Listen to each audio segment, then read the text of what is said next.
Okay, Rich Fantassel here with you, giving you the recap of the wild card weekend in the NFL. Starting first with the Kansas City Chiefs, they absolutely blasted the Houston Texans 30-0. Alex Smith, his typical game. It's amazing how many games he has like this with this type of stat sheet. 17 of 22, 190 yards, one touchdown, one interception. Spencer Ware was the top runner, 16 carries, 67 yards, 4.2 yards per rush, one touchdown. Alex Smith, 5 carries for 27 yards. That's 5.4 yards per rush. Charkandrick West, 8 for 26, 3.3 yards per rush. Altogether, the team was 37 of 141, which is 3.8 yards per rush. And the touchdown. Travis Kelce, the top receiver, he had a big game yesterday, or on Saturday, that is. 8 receptions, 128 yards. Jeremy Maclin, 3 for 29. Was injured. Some people suspected it was a knee. It looks more like an ankle. Chris Conley had 1 reception for 9 yards. It was a touchdown. Dontari Poe recovered a fumble. The team had 3 sacks.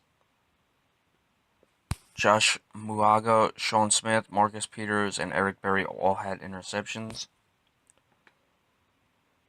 Niles Davis had a 106-yard kickoff return touchdown. That was the first play of the game. Cairo Santos, 3 for 3 in his field goals.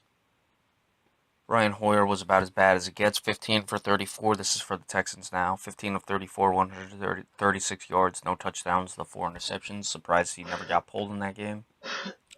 Alfred Blue, 17 carries, 99 yards, 5.8 yards per rush. Jonathan Grimes, 4 for 15, 3.8 yards per rush. The team was 25 of 114, 4.6 yards per rush.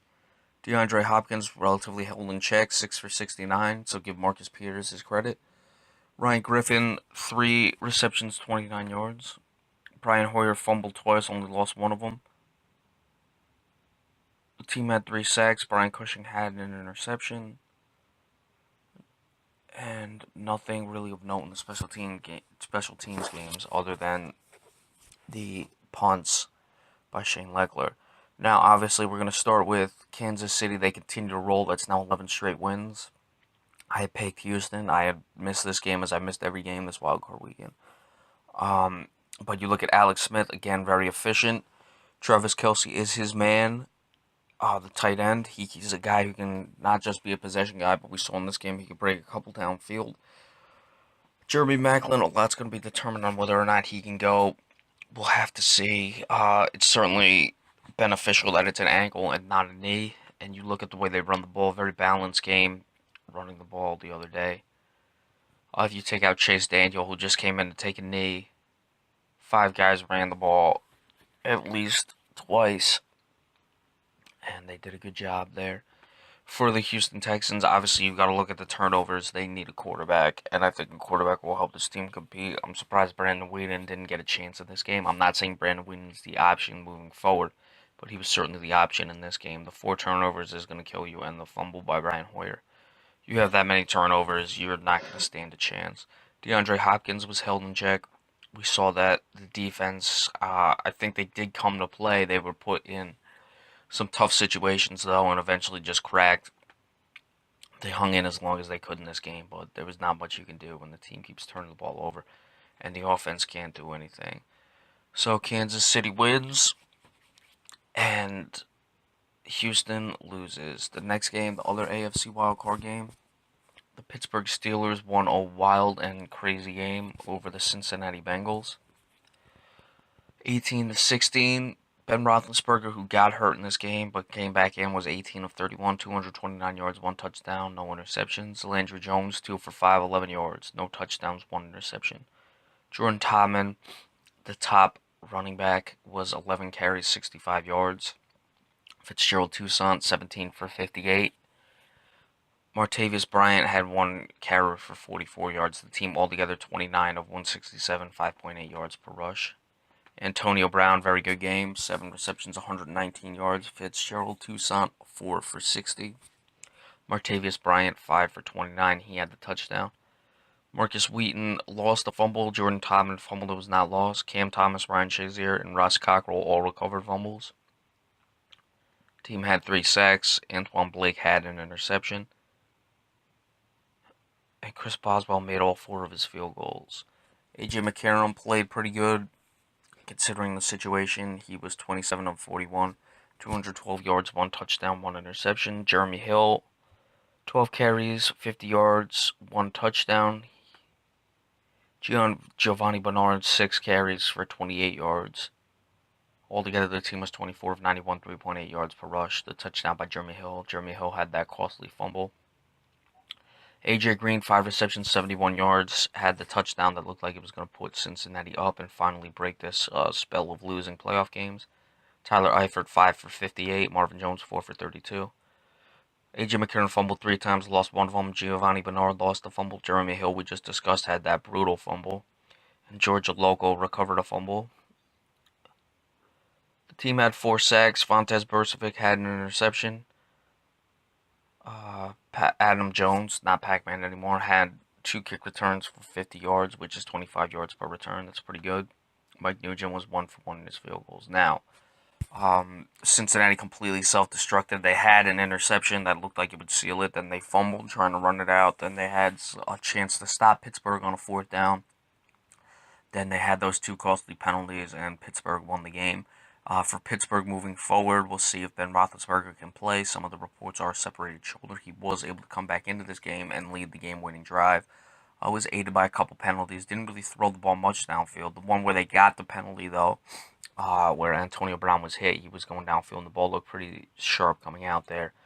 So we're going to see how he can move forward. I would expect he's going to give everything he can to try to play, because this is the playoffs, so that's what these guys do in the NFL. As for Cincinnati, I would expect this should be enough to get Marvin Lewis fired. It doesn't look like that'll be the case, though.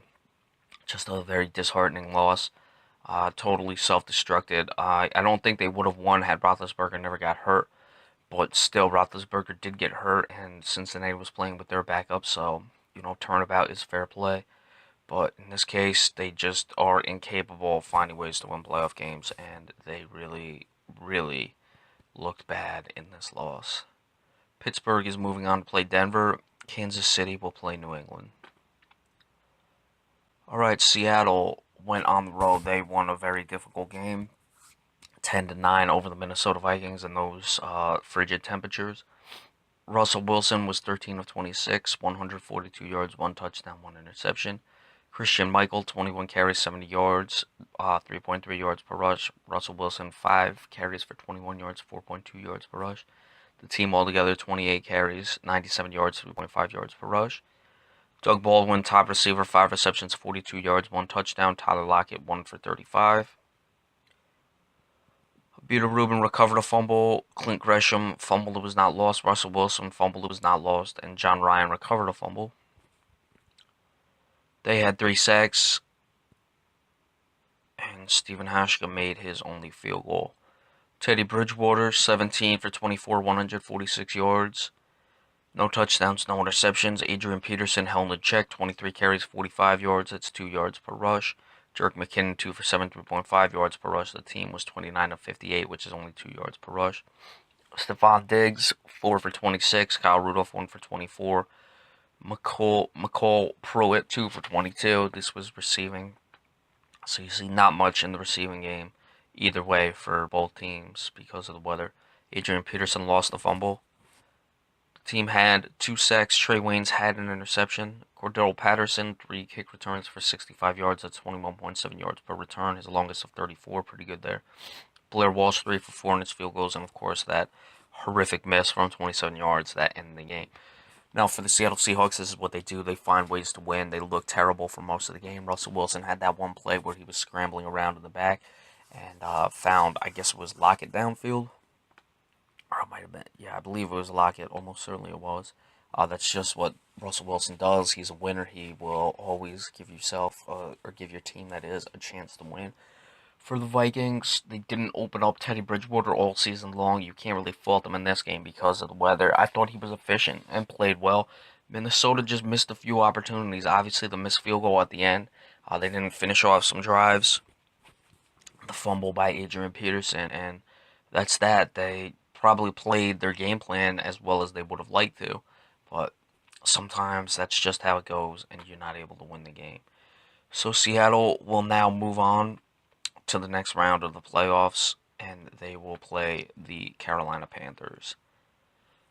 Right, Green Bay beat the Washington Redskins 35-18. Aaron Rodgers 21 of 36, 2 touchdowns, no interceptions. Eddie Lacy 12 carries, 63 yards, 5.3 yards per rush, 1 touchdown. James Starks 12 for 53, 4.4 yards per rush, and 1 touchdown. The team was 32 of 141, 4.4 yards per rush, and 2 touchdowns. James Jones, top receiver, 7 catches, 81 yards. Devontae Adams, 4 for 48 and a touchdown. Randall Cobb, 3 for 38 and a touchdown. Mike Neal recovered a fumble. Eddie Lacy lost the fumble. The team had 6 sacks. And nothing really of note in the special teams game. For the Redskins, Kirk Cousins, 29 of 46, 329 yards, 1 touchdown, no interception. Alfred Morris, 11 carries, 50 yards, 4.5 yards per rush. Chris Thompson, 1 for 25. Obviously, that's 25 yards per rush. Kirk Cousins had 2 rushes for 2 yards. One of them was a touchdown. The team altogether was 18 of 84, 4.7 yards per rush, and the Cousins touchdown. Jordan Reed, a big day through the air, 9 receptions, 120 yards, 1 touchdown. Chris Thompson, 8 for 89. Pierre Garcon, 5 for 70. They were throwing the ball really well. Rashad Breeland recovered a fumble. Kirk Cousins fumbled 3 times, lost one of them. The team had 1 sack. Rashad Ross had 5 kick returns for 96 yards, but a lot of that was he was returning way too much because Green Bay kept scoring. And no field goals were made. Now, Green Bay was being held in check for early on in this game, then they just went on a run and could not be stopped. Washington has got to be kicking themselves for not putting Green Bay away when they had a chance. We saw Deshaun Jackson had a shot to get a ball into the end zone. They had to settle for a field goal. He got himself in the end zone, but did not get the ball across the pylon. I don't know if it was one of those famous Deshaun Jackson brain lapses, or if he just thought he was in, which would still be a brain lapse either way. But you can't have it. They needed that score to win, and it's very tough. Their offense was clicking early. Once they stopped really putting points on the board, though, this defense got exposed. And Green Bay finally was able to right themselves. So we'll see if they can carry this momentum moving forward. They will head into Arizona next week. So all 4 road teams win. I'm a little surprised by that. I missed all these games. I did pick some of the, I picked Seattle. I got that one right, but I expected them to crush Minnesota.